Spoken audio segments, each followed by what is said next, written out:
హల్లెలూయా. దేవుడు నాకు అనుగ్రహించిన ఈ అవకాశాన్ని బట్టి దేవుని స్తుతిస్తున్నాం.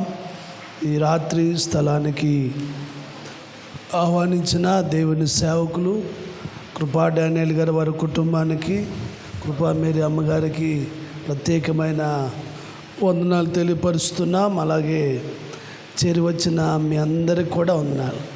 అందరూ బాగున్నారా? చాలా సంతోషం. మరి దేవుడు ఈ యొక్క సహవాసానికి ఇచ్చిన దర్శనం 72 గంటల ప్రార్థన. హల్లెలూయా. భక్తులు అనుభవపూర్వకంగా చెప్పారు. యేసుప్రభు వారి జీవితం కూడా అదే. ప్రార్థనే మన ఆత్మకు ఊపిరి. హల్లెలూయా. సంఘానికి కూడా ప్రార్థనే ఊపిరి. ఏ సంఘములో అయితే ప్రార్థన ఉంటుందో ఆ సంఘం బ్రతికినట్టే. ఏ సంఘంలో అయితే ఎడతెగని ప్రార్థన ఉంటుందో ఆ సంఘం అంచెలంచెలుగా మరి శక్తితో నింపబడతారు. ఏ సంఘములో అయితే ప్రార్థన ఉంటుందో ఆ సంఘములు అంచెలంచెల అద్భుతాలు పెరుగుతూనే ఉంటాయి, తగ్గవు. కారణం ఏంటంటే ఇదిగో ప్రార్థించే సంఘం. అందుకని అపోస్తల కార్యములు మనం చూసినప్పుడు ప్రార్థనతో ప్రారంభమైన సంఘం ప్రార్థనతో ప్రారంభమైంది. కనుక ఈ 72 గంటల ప్రార్థన ప్రతి నెల జరగడాన్ని బట్టి ప్రభుని స్తుతిస్తూ ఉన్నాం. కనుక ఈ రాత్రి మనం దేవుని యొక్క ఉద్దేశాన్ని మనం తెలుసుకుందాం. మనం అందరం కూడా ప్రతి నెల 72 ప్రార్థనలో ఏకీభవిస్తున్నాం. ప్రతి నెల ప్రార్థిస్తున్నాం, ప్రతిరోజు ప్రార్థన చేస్తున్నాం, ప్రతి వార కార్యక్రమాల్లో ప్రార్థిస్తున్నాం. ప్రార్థిస్తుండగా ఎంత ప్రార్థన చేస్తున్నామో అంత అభిషేకం పెరిగిద్ది, శక్తి పెరిగిద్ది, బలం పెరిగిద్ది. హల్లెలూయా. అయితే ఆ శక్తి మనలో పెరగకుండా అడ్డుపడేవి కొన్ని ఉంటాయి. మనం ఇంకా ముందుకు వెళ్ళకుండా మనల్ని ఆటంకపరిచేవి కొన్ని ఉంటాయి. ఈ రాత్రి వాటిని మనం తెలుసుకుందాం. మన ప్రార్థనా జీవితాన్ని అడ్డగించేవి, ఆటంకపరిచేవి మనం ఎక్కడున్నామో తెలుసుకోవలసిన విషయం ఉంది. ఈ రాత్రి దేవుని వాక్యాన్ని మనం చదువుదాం. ఎఫెసీయులకు రాసిన పత్రిక 3వ అధ్యాయం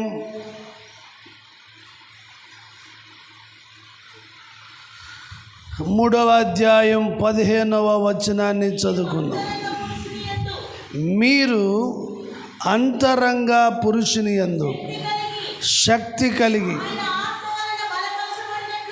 ఆయన ఆత్మ వలన బలపరచబడినట్లుగాను క్రీస్తు మీ హృదయములలో విశ్వాసము ద్వారా నివసించున్నట్లుగాను తన మహిమైశ్వర్యము చొప్పున మీకు దయచేయవలెననియు మీరు దేవుని సంపూర్ణత యందు పూర్ణులగునట్లుగా ప్రేమయందు వేరు పారి స్థిరపడి సమస్త పరిశుద్ధులతో కూడా దాని వెడల్పు పొడుగు లోతు ఎత్తు ఎంతో గ్రహించుకొనుటకును జ్ఞానమునకు మించిన క్రీస్తు ప్రేమను తెలుసుకొనుటకును తగిన శక్తి గలవారు కావాలని ప్రార్థించుచున్నాను. చాలండి. ఇక్కడ 2 విషయాలు మనకు కనబడుతున్నాయి. ఒకటి, అంతరంగ పురుషుని యందు శక్తి కలిగి. ఇప్పుడు మనకి శక్తి దేనికి కావాలి? అంతరంగ పురుషుని యందు. పురుషుని యందు అంటే పురుషుడా? లోపల మనిషి. అంతరంగ మనిషి. ఈ అంతరంగ మనిషికి ఏం కావాలి? అందరూ చెప్పాలి, నా అంతరంగ మనిషికి శక్తి కావాలి. అందుకే ఈ 72 గంటలు చెప్పండి, నా అంతరంగ పురుషునికి శక్తి కావాలి. అందుకే ఈ 72 గంటలు. ఈ 72 గంటలు నా కోసమే. చెప్పాలి అందరూ, ఈ 72 గంటలు నా కోసమే.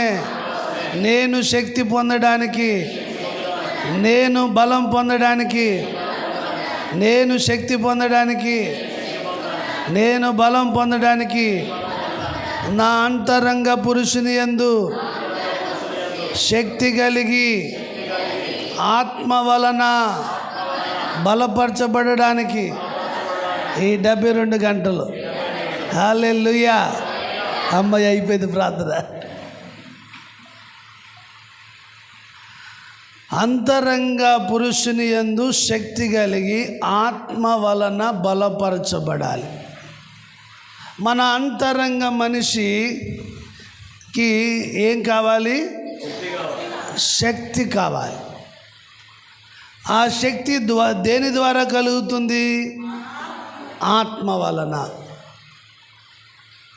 మనం శారీరకంగా బలం కావాలంటే లోకంలో చాలా ట్రిప్స్ ఉంటాయి. మనం శారీరకంగా బలహీనమవుతుంటే ఆ అమ్మలు చెప్తూ ఉంటారు, పెద్దమ్మకు మాట, చిన్నమ్మకు మాట, పెద్దకు మాట, చిన్నక్క మాట. అమ్మ ఏంటి ఎలా అయిపోయావు, మొన్నటిదాకా దుబ్బుగా ఉన్నావు, లావుగా ఉన్నావు, ఏంటి అట్ట అయిపోయావు, కనీసం మరి డాక్టర్ దగ్గరికన్నా వెళ్ళు. ఎందుకంటే శారీరకమైన బలం పోతుంది.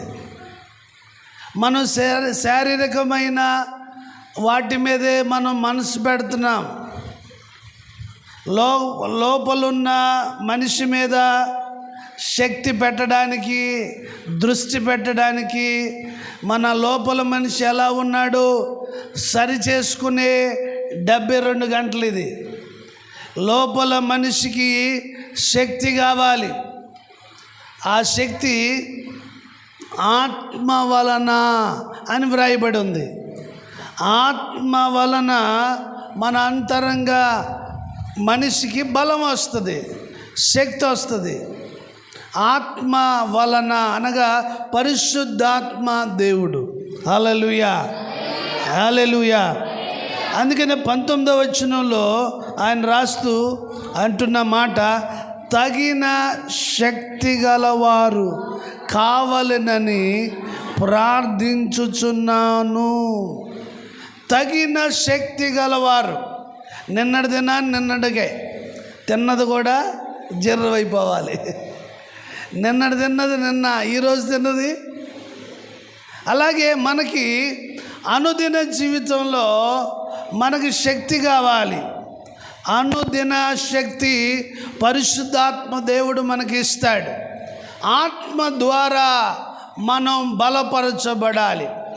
ఆత్మ ద్వారా కావలసిన శక్తి ఇది. లోక సంబంధమైన శక్తి గురించి నేను మాట్లాడట్లేదు.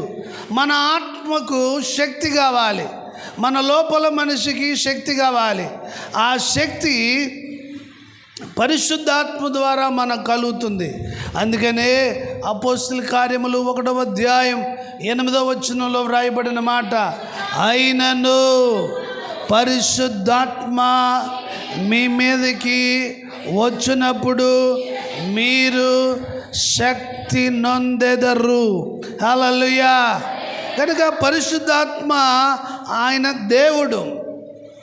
ఆ దేవుడు ఈ లోకానికి వచ్చాడు. ఇది పరిశుద్ధాత్మ కాలం. ఈ పరిశుద్ధాత్మ కాలంలో మనం పరిశుద్ధాత్మ దేవుని మీద ఆధారపడాలి. పరిశుద్ధాత్మ దేవునితో మనం నడవాలి. పరిశుద్ధాత్మ దేవునితో మనం జీవించాలి. అందుకే ఇక్కడ రాయబడిన మాట, శక్తి దేని ద్వారా కలుగుతుంది? పరిశుద్ధాత్మ. పరిశుద్ధాత్మ ద్వారా కలుగుతుంది. అపోస్తలుల కార్యం 2వ అధ్యాయం 17వ వచనంలో ఒక్కల మీదనుందా, ఇద్దరి మీదనుందా, స్త్రీల మీదనుందా, పురుషుల మీదే అనుందా? ఎవరు ఇక్కడ మనిషి అనేవాళ్ళు ఇక్కడ ఎవరైతే ఉన్నారో మనిషి అనేవాళ్ళు ఇక్కడ అందరు మనుషులేనా జంతువులేనా ఉన్నాయా? చూడండి, పక్కన చూడండి, మీ పక్కన ఉంది మరి.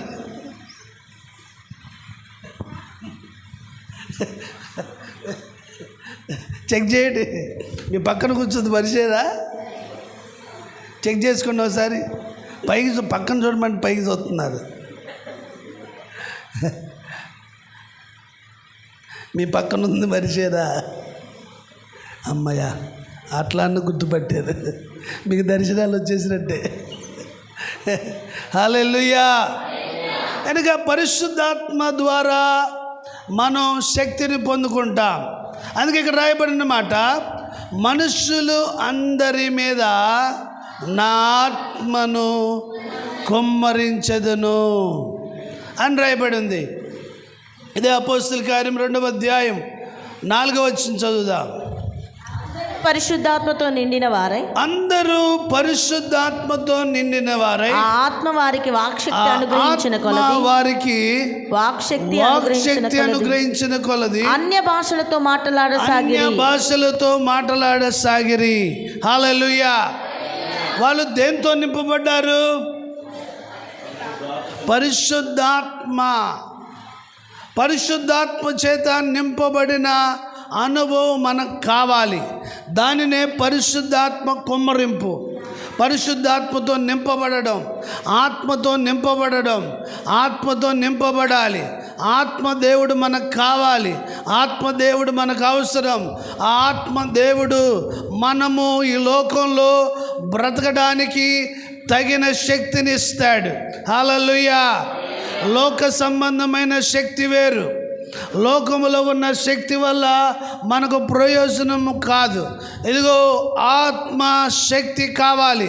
అందుకనే మనుషులు అందరి మీద నా ఆత్మను కుమ్మరించెదను. మనుషులందరి మీద ఈ 72 గంటల ప్రార్థనలో ఇక్కడ చేరి వచ్చిన ప్రతి ఒక్కరి మీద దేవుని ఆత్మ కుమ్మరించబడునుగాక.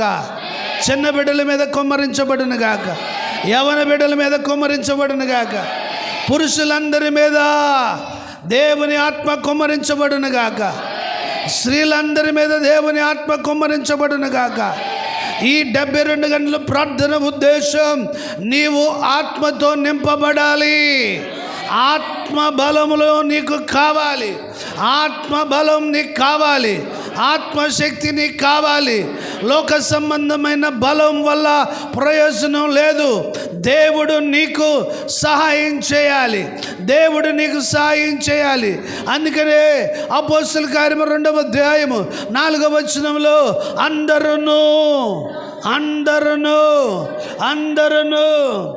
అందరూ ఇక్కడున్న ప్రతి ఒక్కరి మీద పరిశుద్ధాత్మ కుమ్మరించబడాలి. హల్లెలూయా, హల్లెలూయా. ఆత్మచేత మనం నింపబడడానికి ఇక్కడ రాయబడిన మాట ప్రకారం పరిశుద్ధాత్మ చేత నింపబడడానికి సూచన లేదా గుర్తు, పరిశుద్ధాత్మతో నింపబడడానికి గుర్తేంటి?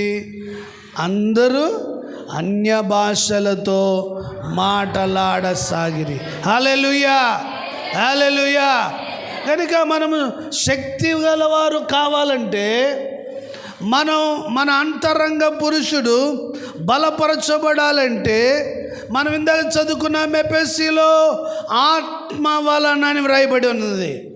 ఆత్మ వలన మన అంతరంగ పురుషునికి బలం ఎప్పుడైతే పెరిగిద్దో, ఆత్మ మన అంతరంగ పురుషునికి ఎప్పుడైతే శక్తి పెరిగిద్దో, బలం పెరిగిద్దో, శరీరపు కార్యాల నుంచి దూరం అవుతాడు.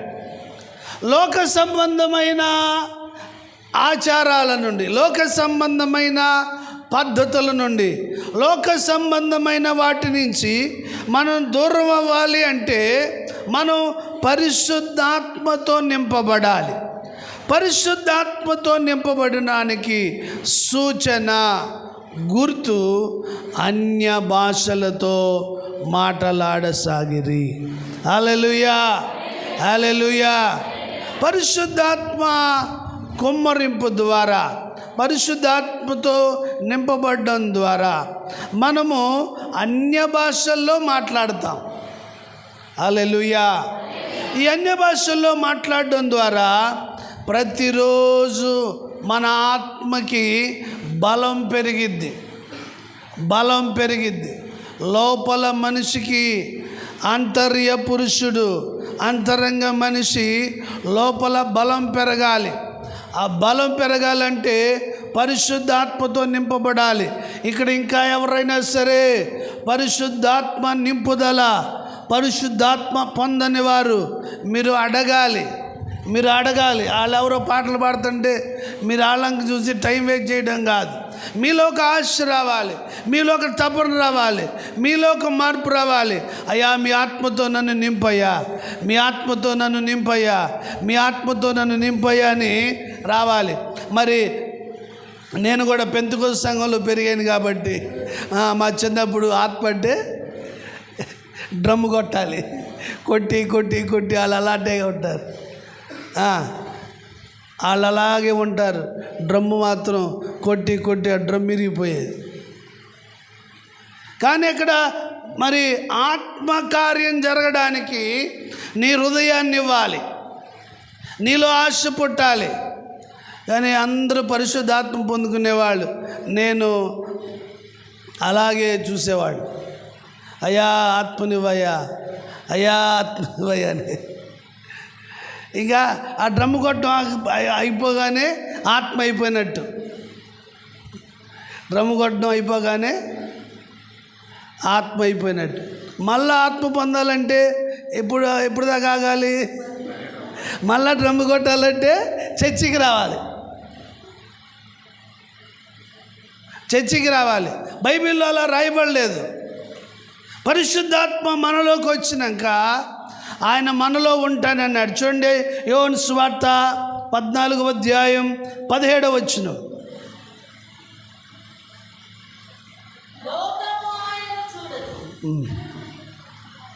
చదివినమ్మ, చదువు. చూడదు, ఆయనను ఎరుగదు గనుక ఆయనను పొందనేరదు. మీరు ఆయనను ఎరుగుదురు, ఆయన మీతో కూడా నివసించును, మీలో ఉండును. మిమ్మును 16. నేను తండ్రిని వేడుకొందును, మీ వద్ద ఎల్లప్పుడూ నుండుటకై ఆయన వేరొక ఆదరణకర్తను అనగా సత్యస్వరూపి యొక్క ఆత్మను మీకు అనుగ్రహించును. చాలండి. రాయబడిన మాట, లోకము పరిశుద్ధాత్మని ఎరగదు, పరిశుద్ధాత్మను చూడదు, ఆయనను పొందనేరదు. మీరు ఆయనను ఎరుగుదురు, ఆయన మీతో కూడా నివసించును, మీలో ఉండును. అదే 16వ వచనంలో రాయబడిన మాట, మీతో ఎల్లప్పుడూ నుండుటకై. ఆయన ఒకసారి వచ్చాడు అంటే ఎల్లప్పుడూ, అంతేనే డ్రమ్ కొట్టినప్పుడే అనలేదు, ఆయన మనలోకి వచ్చాడు. అందుకనే 1 కొరింథీ 3వ అధ్యాయం 16వ వచనంలో దేవుని ఆత్మ మీలో నివసించుచున్నదని మీరెరుగరా అని వ్రాయబడి ఉంది. దేవుని ఆత్మ మనలో ఉన్నాడు. ఈ పరిశుద్ధాత్మ మనలో ఉండడం ద్వారా మనం ఏం చేయాలి అంటే మనం అన్య భాషల్లో మాట్లాడాలి, అన్య భాషల్లో మాట్లాడాలి. అన్య భాషల్లో మాట్లాడుతూ ఉండగా మనలో ఏం పెరిగిద్ది? శక్తి పెరిగిద్ది, బలం పెరిగిద్ది, బలం పెరిగిద్ది, అంతరంగంలో శక్తి పెరిగిద్ది. కనుక దేవుని శక్తి మనకు కావాలి, దేవుని శక్తి మనకు అవసరం, దేవుని శక్తి మనకి కావాలి, దేవుని శక్తి మనకు అవసరం. ఆ దేవుని శక్తితో మనం బలపడాలంటే ప్రతిరోజు మనం అన్య భాషల్లో మాట్లాడాలి. దేవుని భాషతో మాట్లాడాలి. ఎప్పుడైతే మనం మాట్లాడుతూ ఉంటామో మనలో శక్తి పెరుగుతుంది, మనలో బలం పెరుగుతూ ఉంది. అందుకే 1 కొరింథీ 14వ అధ్యాయంలో మనం చూస్తే ఇదిగో 2వ వచనంలో, ఎందుకనగా భాషతో మాట్లాడువాడు మనుషులతో కాదు దేవునితో మాట్లాడుచున్నాడు. ఎవరితో అండి? భాషతో మాట్లాడువాడు మనుషులతో కాదు దేవునితో మాట్లాడుచున్నాడు. మనుషుడెవడును గ్రహింపడు గాని వాడు ఆత్మ వలన మర్మములను పలుకుచున్నాడు. మనుషుడు ఎవడు గ్రహింపడు. మనిషికి అర్థం కాని భాష. ఇది దేవుని పెట్టిన ఒక క్రమం. ఇది దేవుడు పెట్టినటువంటి ఈ క్రమాన్ని మనం విశ్వసించి అడుగులు వేయాలి. విశ్వసించి అడుగులు వేసినప్పుడు అందులో ఉన్న ఆత్మ బలాన్ని మనం అనుభవిస్తాం, అందులో ఉన్న శక్తిని మనం అనుభవిస్తాం. ఇంకా మనం చదివితే 4వ వచనంలో, భాషతో మాట్లాడువాడు తనకే క్షేమాభివృద్ధి కలుగు చేసుకొనును. చాలండి. భాషతో మాట్లాడడం వలన నాకు క్షేమాభివృద్ధి కలుగుతుంది. క్షేమ అభివృద్ధి మనకి అవసరం, క్షేమ అభివృద్ధి మనకి కావాలి. కనుక ఈ రోజున ఆత్మ వలన మనం బలం పొందాలి. హల్లెలూయా, హల్లెలూయా, హల్లెలూయా, హల్లెలూయా, హల్లెలూయా. ఆత్మ వలన మనం బలం పొందాలంటే మనము ఆత్మతో మాట్లాడాలి, అనగా దేవునితో మాట్లాడాలి. అందుకనే ఈ 15వ వచనంలో, కాబట్టి ఆత్మతో ప్రార్థన చేతును మనస్సుతోనూ ప్రార్థన చేతును, ఆత్మతో పాడుదును ఆ 2 అవసరం మనకి. మనస్సుతో, యేసయ్యా ఎల్షదాయి మందిరాన్ని ఆశీర్వదించండి, మందిరం పూర్తవ్వాలి, త్వరగా ధనం కావాలి, సహకారులు కావాలి, అద్భుతం చేయండి. ఇది మనసు ప్రార్థన. అదే మరి ఆత్మతో ప్రార్థన, రికా మన్న దళ రష డల రగబా ఓ రకియా లమరండరా. ఆత్మతో మనం అడగాలి. భాషతో మాట్లాడువాడు దేవునితో మాట్లాడుచున్నాడు. మరి నేను మనసుతో చేసా ఇందాక, ఎల్షదాయి మందిరం ప్రభువా సహాయం చేయండి. అది ఎవరికి చేశా? దేవుడికే. రకమా సందరలరా, అది ఎవరికి? దేవునికే. ఇక రాయబడి ఉంది కదా, మనసుతో చేయండి, ఆత్మతో చేయండి అని ఉంది. కనుక ఆత్మ ద్వారా చేసినప్పుడు మర్మాలు దేవుడు పలికిస్తాడు, అద్భుతాలు దేవుడు చేస్తాడు. ఎల్షదాయి మందిరంలో ఎన్నో అద్భుతాలు జరిగాయి, ఎన్నో ఆశ్చర్యకార్యాలు జరిగాయి. అదే దేవుడు ఇక్కడ ఉన్నాడు. అద్భుతాలు దేవుడు ఇక్కడ ఉన్నాడు. మనం నమ్మిన దేవుడు అద్భుతములు చేయవాడు, అసాధారణమైన కార్యాలు చేయు దేవుడు. హల్లెలూయా, హల్లెలూయా. కనుక మనం ప్రార్థించాలి. ప్రార్థన చేయడం ద్వారా అంతరంగములో శక్తి పెరిగిద్ది. ప్రార్థించడం ద్వారా లోపల మనిషికి ఏం కలిగిద్ది? శక్తి, బలం, పవర్, స్ట్రెంగ్త్ వస్తుంది. అందుకని ఇక్కడ ఎఫెసీ సంఘానికి రాస్తూ పౌలు గారి ద్వారా దేవుడు మాట్లాడుతున్నాడు. అంతరంగ పురుషుని యందు శక్తి కలిగి ఆత్మ వలన బలం. ఈ 72 గంటల ప్రార్థనలో ఒకవేళ ఏ విషయంలో నువ్వు బలహీనమయ్యావో నాకు తెలీదు. ఇక్కడేమో హల్లెలూయా సూత్రం సూత్రం అని ఇంటికి వెళ్ళి సినిమా పాట పెట్టి డ్యాన్స్ చేసి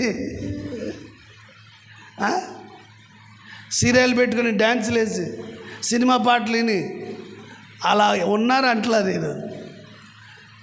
కానీ ఉన్నారు అటువంటి ఎక్కడుంటారు? అన్ని చోట్ల ఉంటారు. ఎవరో ఒకరు బలహీనలు యుధ ఇసుకలు తోటి ఉంటాడు. సీరియల్ లేకపోతే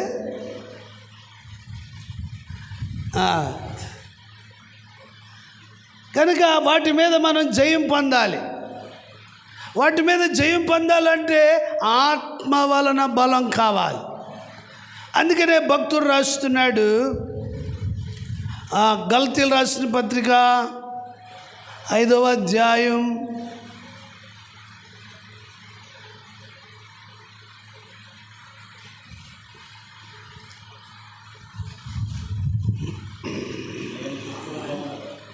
16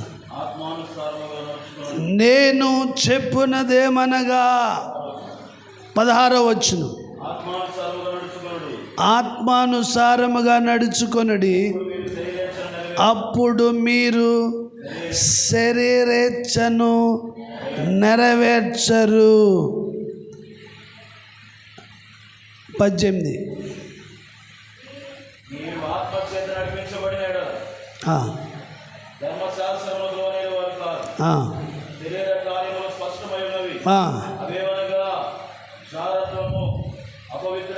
అపవిత్రత, కామకత్వం, విగ్రహారాధన, అభిచారం, ద్వేషములు, కలహము, మత్సరములు, క్రోధములు, కక్షలు, భేదములు, విమతములు, అసూయలు, మత్తతులు, అలర్తో కూడిన ఆటపాట్లు మొదలైనవి, వీటిని గూర్చి నేను మునుపు చెప్పిన ప్రకారం ఇట్టి వాటిని చేయవారు దేవుని రాజ్యమును స్వతంత్రించుకొనరని మీతో స్పష్టంగా చెబుతున్నాను. చాలండి.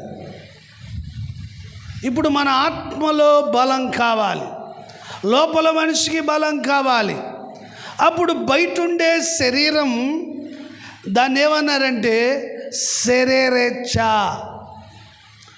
శరీర ఇచ్ఛ, శరీర కోరిక. ఏంటి శరీర కోరిక? ఏదో అవసరానికి 2 అబద్ధాలు ఆడేయటం. ఏంటి శరీర కోరిక? వ్యభిచారం చేయటం,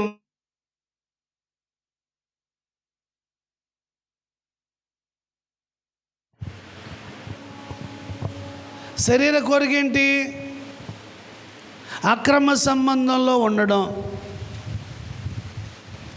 ఇక్కడికి వచ్చి హల్లెలూయా హల్లెలూయా హల్లెలూయా ఓ రబాబాబాబా అంటారు. ఇక్కడ ఇంటికి వెళ్ళినాక చూడాలి.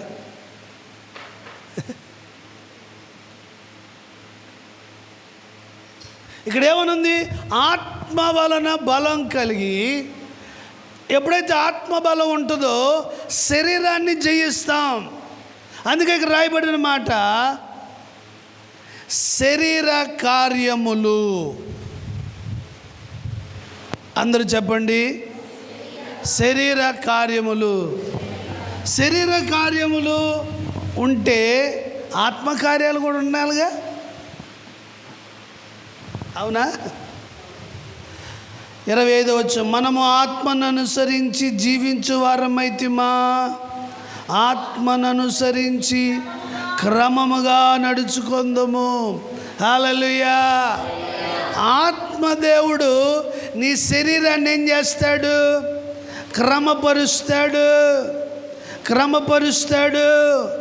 ప్రతి 72 గంటల ప్రార్థనలో ఆత్మ నిన్ను సరిచేస్తాడు, నిన్ను బాగు చేస్తాడు, నీ ప్రవర్తన సరిచేస్తాడు, నీ మాటను సరిచేస్తాడు. ఈ 72 గంటల ప్రార్థనలో నీవు బలపరచబడాలి. నువ్వు శారీరకంగా శరీర సంబంధమైన బలం ఉంది కానీ ఆత్మ బలం లేదు. ఆత్మలో బలహీనమైపోయావు. ప్రార్థన రావడంలా, విశ్వాసం తెలియడంలా, ఆరాధించలేకపోతున్నావు, లోబడలేకపోతున్నావు, వాక్యానుసారంగా జీవించలేకపోతున్నావు, వాక్యాన్ని చదవలేకపోతున్నావు. ఈ రాత్రి దేవుడు నీతో మాట్లాడుతూ ఉన్నాడు. నీ శరీరపు ఇచ్చ, శరీర కార్యాలు మీద నువ్వు జయం పొందాలి. జయం పొందాలంటే నీ జీవితం ఆత్మానుసారంగా నడవాలి. ఆత్మానుసారంగా నడవాలి. ఆత్మానుసారంగా నడవాలి. ఆత్మతో నువ్వు ప్రయాణం చేయాలి. ఆత్మ చెప్పినట్లు నువ్వు లోబడాలి. ఆత్మకు నువ్వు లోబడాలి. ఆత్మకు లోబడాలి. ఆత్మకు లోబడాలి. మన ముందున్న పితరులు ఆత్మను ధిక్కరించి అరణ్యములో హతులైపోయి అని రాయబడి ఉంది. ఇక్కడ దేవుడు నిన్ను ఈ 72 గంటల ప్రార్థన ద్వారా ఆత్మకు నువ్వు లోబడేటట్టు నిన్ను సరిచేయడానికి. హల్లెలూయా, హల్లెలూయా, హల్లెలూయా. నీలో ఉన్న బలహీనతలు సరిచేయడానికి, నీలో ఉన్న శరీర కార్యాలకి బలం ఉంది కానీ ఆత్మకు బలం ఉండట్లా. చూడండి, ఉదాహరణ, ఉద్యోగానికి వెళ్తారు, ఎన్ని గంటలైనా ఉంటారు, కానీ మందిరానికి రాగానే గంట అవగానే ఆవులెత్తులేసి ముందుకి వెనక్కి చూసి పాస్టర్ గారు ఇంకా రాలా, ఇంకొక అరగంట ఉంది, ఎప్పటికి అయిపోద్దో, మళ్ళీ రాకపోతే పాస్టర్ గారు ఏంటి ప్రార్థనకు రాలేదని అడుగుతారేమో అని. అంటే దేనికి బలం ఉంది? ఉద్యోగం 8 గంటలు ఉద్యోగం, 10 గంటలు ఉద్యోగం, 12 గంటలు ఉద్యోగం చేస్తున్నావు, అక్కడ ఉంటున్నావు కదా 12 గంటలు. ఏమంటే అర్థమైందా? 12 గంటలు ఉంటున్నారు కదా, మరి ఇక్కడ అంటే శరీరానికి బలం ఉంది బయట ఉద్యోగం చేయడానికి. దేవుని మందిరంలో దేవుని వాక్యం రాయబడింది. కీర్తన 84లో ఆయన ఆవరణంలో ఒక దినము గడిపితే 1000 దినముల కంటే శ్రేష్టమని ఉంది కదా. నువ్వు దేవుని మందిరంలో ఉంటున్నావా? గలిబిలిగా ఉన్నావా? నువ్వు దేవుని మందిరానికి వచ్చి నువ్వు ఆత్మకు లోబడకుండా శరీరానుసారంగా పాస్టర్ గారి మీద కౌంటర్లు వేస్తున్నావా? ఎలా ఉన్నాం మనం?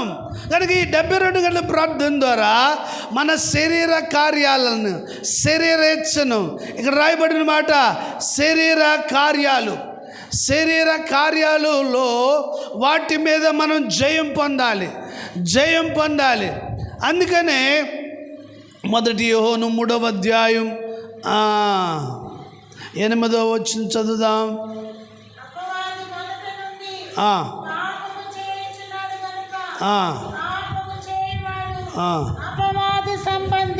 పాపము చేయువాడు అపవాది సంబంధి, అపవాది యొక్క క్రియలు లయపరచుటకే దేవుని కుమారుడు ప్రత్యక్షమాయను. చాలండి. అపవాది యొక్క క్రియలు లయపరచుటకే, అపవాది యొక్క క్రియలు, అపవాది కార్యాలు, అపవాది యొక్క బలం, పాపానికి ఉన్న బలం లయం అవ్వాలి. నీ శరీరం మీద ఉన్న ద పవర్ ఆఫ్ సిన్, పాపమునకున్న బలం, నీ శరీరం మీద ఉన్న బలం మీద నువ్వు జయం పొందాలంటే ఆత్మ బలం మీద ఆధారపడాలి. లోపల మనిషికి బలం కావాలి, లోపల మనిషికి శక్తి కావాలి. హల్లెలూయా. ఎంతమందికి అర్థమైందో నాకు తెలుసు, ఎంతమందికి అర్థం కాలేదో నాకు తెలుసు. ఎందుకని? ఫేస్ ఈజ్ ద, అది మీరే చెప్పేస్తారు, అన్నీ మీరే చెప్పేస్తున్నారు. ఎస్ మీరే అంటారు, నో మీరే. మరి ఎటు ఏ గుంపులో ఉన్నావు? ఎస్ మీరే అంటున్నారు, నో మీరే అంటున్నారు. ఏ రూట్లో ఉన్నారు? కనుక పాపపు శక్తి మీద మనము ఈ 72 గంటల ప్రార్థన ద్వారా పరిశుద్ధాత్మ అగ్నిలో కాల్చునుగాక, అగ్నిలో కాల్చునుగాక, అగ్నిలో కాల్చునుగాక, అగ్నిలో కాల్చునుగాక, అగ్నిలో కాల్చునుగాక, అగ్నిలో కాల్చునుగాక. ఆత్మదేవుడు నీలో ఉన్న శరీర కార్యాలని ఆత్మదేవుడు కాల్చాలంటే నువ్వు పరిశుద్ధాత్మ పొందాలి. అన్య భాషల్లో మాట్లాడాలి. మాట్లాడడం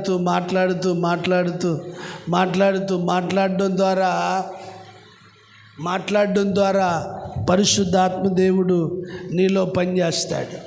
నీలో పనిచేసి ఆయన యొక్క ఉద్దేశం నెరవేర్చబడుతుంది. ఆ యొక్క బలం పరిశుద్ధాత్మ ద్వారా కలిగేటువంటి బలం కార్యాలు ఏంటంటే మనకు తెలుసు. యోహాను సువార్త 16వ అధ్యాయం, యోహాను సువార్త 16వ అధ్యాయం 8వ వచనం. ఆయన వచ్చి పాపమును గూర్చియు నీతిని గూర్చియు తీర్పును గూర్చియు లోకమును ఒప్పుకొన చేయును. లోకులు నాయందు విశ్వాసం ఉంచలేదు గనుక పాపమును గూర్చియు నేను తండ్రి యొద్దకు వెళ్ళుట వలన మీరిక నన్ను చూడరు గనుక నీతిని గూర్చియు ఈ లోకాధికారి తీర్పు పొంది ఉన్నాడు గనుక తీర్పును గూర్చియు ఒప్పుకొన చేయును. హల్లెలూయా. రాయబడిన మాట పరిశుద్ధాత్మ గురించి వ్రాస్తున్న మాట. ఏమని రాయబడింది అంటే ఆయన నీతిని గూర్చియు పాపమును గూర్చియు తీర్పును గూర్చియు లోకమును ఒప్పుకొనజేయును. హల్లెలూయా, హల్లెలూయా. ఏం చేస్తాడంటే ఆత్మ పాపాన్ని ఒప్పిస్తాడు. అందుకనే మన శరీరం మీద పనిచేస్తున్న అపవాది క్రియ, శరీర క్రియలు, వాటి మీద ఆ యొక్క పాపపు శక్తి మీద జయం పొందాలంటే మనకి పరిశుద్ధాత్మ కావాలి, పరిశుద్ధాత్మ శక్తి కావాలి, పరిశుద్ధాత్మ బలం కావాలి, పరిశుద్ధాత్మ సహాయం కావాలి. ఆ పరిశుద్ధాత్మ దేవుడు మనల్ని క్రమపరుస్తాడు. పరిశుద్ధాత్మ దేవుడు మన పాపాన్ని ఒప్పిస్తాడు, మన పాపాన్ని ఒప్పిస్తాడు.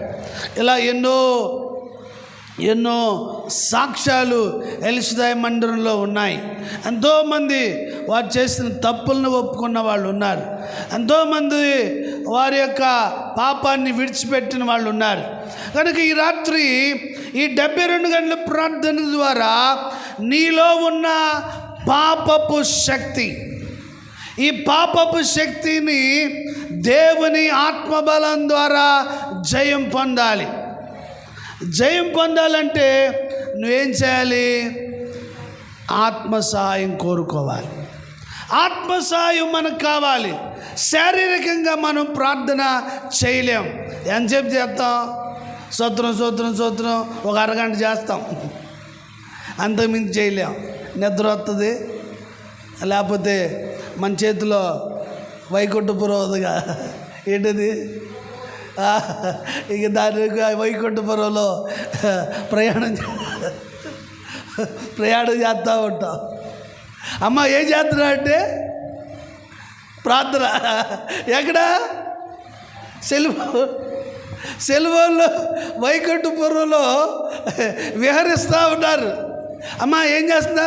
వస్తున్నానండి. ఏం చేస్తున్నా అంటే ప్రార్థన. సో మనం ప్రార్థన చేయలేం. అందుకే రోమిలు రాసిన పత్రిక 8వ అధ్యాయం 26వ వచనంలో రాయబడిన మాటను మనం ధ్యానం చేద్దాం. అటువలే ఆత్మయు మన బలహీనతను చూచి సహాయం చేయుచున్నాడు. ఏలయనగా మనము యుక్తముగా ప్రార్థన చేయవలెనో మనకు తెలియదు తెలియదు గాని ఉచ్చరింప శక్యము కాని మూలుగులతో ఆత్మ తానే మన పక్షముగా విజ్ఞాపనము చేయుచున్నా. హల్లెలూయా, హల్లెలూయా. కనుక ఆత్మ వలన మనం బలం పొందడానికి ఒకటి అన్య భాషల్లో మాట్లాడాలి, రెండు ప్రార్థన. అన్య భాషలు ప్రార్థన రెండు ఒకటే. కానీ ఇక్కడ రాయబడిన మాట మనం బలహీనులు, మనం కూర్చున్న కాడి నుంచి తాళం వేసి వచ్చేదో లేదో ఇక్కడే ఉంటావు. అమ్మ ఎక్కడికి వెళ్ళావంటే ప్రార్థనకి వెళ్ళారు అంటారు. కానీ ఇక్కడ ఉండి దేని గురించి ఆలోచిస్తున్నారు? ఇంటి దగ్గర తాళం వేసానో లేదో, మా ఆయన గారికి వచ్చేసే టైం అయింది, ఈ పార్టీ గారు వదిలిపెట్టరు ఇంటికి వెళ్ళాక, ఎవరు బాధలు ఆలాయి. కనుక మనం బలహీనలో ప్రార్థన రాదు. వచ్చా అమ్మా ఏమనుంది అందులో?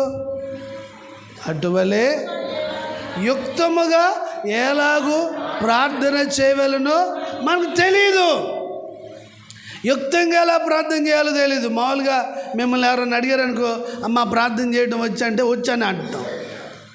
అంటే ప్రార్థనలు రెండు రకాలు ఉన్నాయి: శరీర ప్రార్థన, ఆత్మ ప్రార్థన. ఆత్మదేవుడికి సాయపడి ప్రార్థన చేస్తాడు. ఆత్మదేవుడికి సాయపడి నీలో భారాన్ని పెడతాడు. కనుక నువ్వు ఎప్పుడైతే అన్య భాషల్లో ప్రార్థన చేస్తూ ఉంటావో నీలో బలం పెరిగి నీ ప్రార్థన భారంగా మారిద్ది. ఏమారిద్ది? భారంగా మారిద్ది.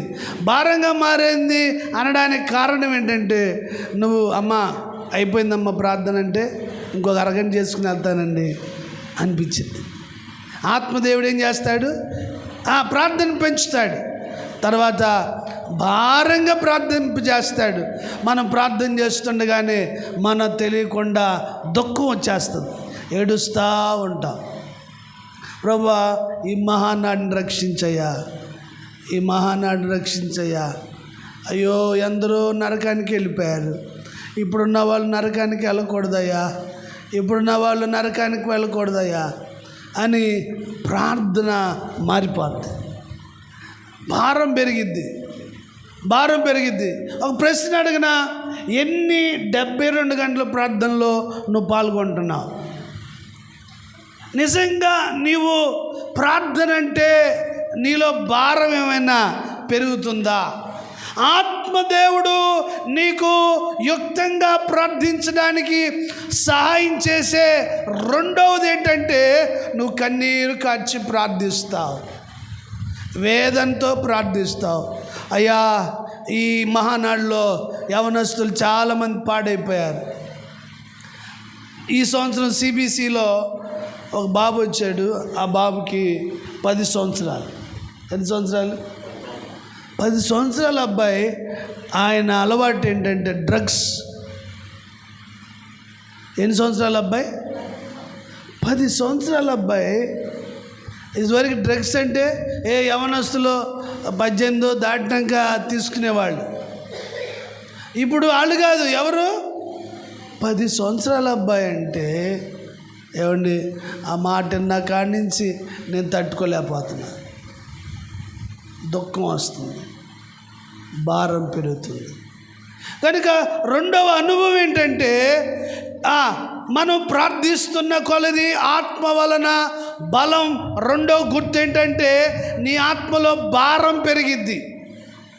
వాళ్ళు చేస్తున్నారులే స్తోత్రం అందాం కాదు, నీ కన్నీరు రావాలి. నువ్వు గంట చేయమంటే ఇంకో 2 గంటలు చేయాలి. నువ్వు కన్నీరు కారుస్తావు, నువ్వు వేదనతో ఉంటావు. అయ్యా ఈ మహానాడు నరకానికి వెళ్ళకూడదయ్యా, అయ్యా ఈ మహానాడు నరకానికి వెళ్ళకూడదయ్యా, అయ్యా ఈ మహానాడు నరకంలో ఉండకూడదయ్యా, అయ్యా ఈ మహానాడు కోసం నువ్వు కన్నీరు కార్చావు, ఈ మహానాడు కోసం నువ్వు రక్తాన్ని కార్చావయ్యా అని భారం పెరగాలి. అందరు నిలబడదాం, ప్రార్థన చేద్దాం. అందరు నిలబడండి, ప్రార్థన చేద్దాం.